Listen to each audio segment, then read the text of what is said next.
Hi everyone, I'm back and I'm just going to show you a little issue that I ran into with my TFT LCD. I was using this on an Arduino UNO and everything was working fine, including this little application that you see here.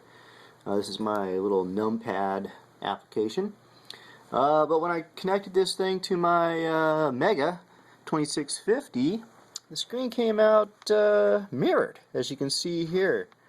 And the touch wasn't working right. I just hit 7 and it put out a reversed 4. You can see all these characters, the numbers are all reversed.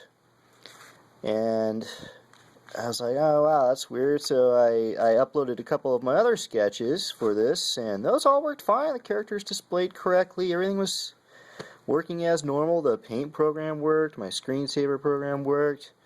Everything seemed to work. So I was baffled, and I just examined the difference between the code for the numpad and these other sketches that worked.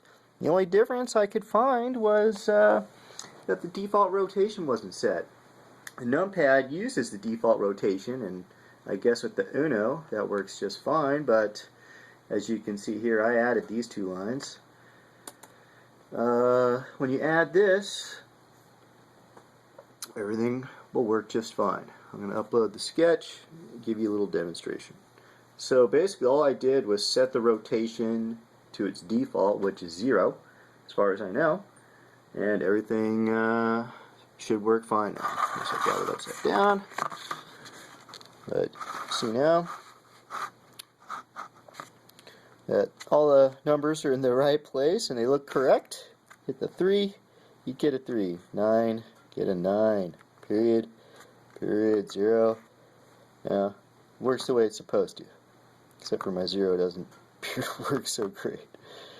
Yeah, I guess it works. If you don't hit right on the number, it's not going to work. Anyways, that's how I fixed the mirroring problem. Hope that helps you.